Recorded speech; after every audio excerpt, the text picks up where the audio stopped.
On July 18th, 64 AD, the center of Western civilization, city of Rome, capital of the Roman Empire, suffered an enormous fire that devastated the city and burned for 6 days. Contrary to popular myth, Emperor Nero could not have been fiddling during this event, as the violin was not invented until the 1500s.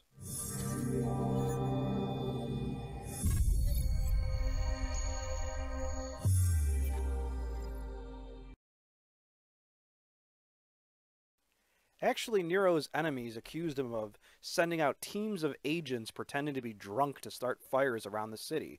And then, as the story goes, Nero calmly played the lyre, an old-time stringed instrument, while the fires raged. Other stories have Nero openly sending out minions to burn the city and singing while playing the lyre, possibly watching the spectacle from a tower, while still other accounts have Christians as the culprits, apparently setting the fires in protest of repression by Roman authorities.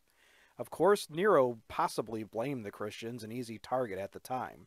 The persecution of Christians because of the fire started about 250 years of Roman persecution of Christians. A practice finally ended in 313 AD when Emperor Constantine legalized the Christian religion with the Edict of Milan. The Great Fire is believed to have started in the area of the circus, where shops had all manner of combustibles stocked. Citizens fled to other, non-burning parts of the city, and then were forced into open fields as other neighborhoods caught fire. Windy weather and looters may have helped spread the blazes, with reports of arsonists throwing torches into buildings to spread the fire, perhaps to facilitate looting. Nero was probably in Antium, away from Rome, when the fires started, and he was summoned to return to orchestrate relief measures, food and shelter, for displaced people.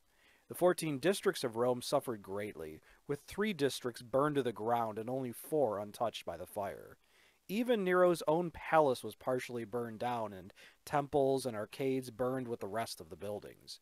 An unknown number of people died from the fires, though the amount probably numbered in the hundreds. Certainly many thousands were made homeless.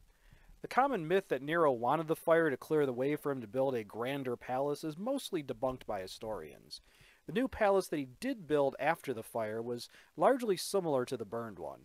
Another factor counting against the purposeful arson theory is the almost full moon that was present at the start of the fire, the idea being that arsonists would want the cover of darkness from a moonless night.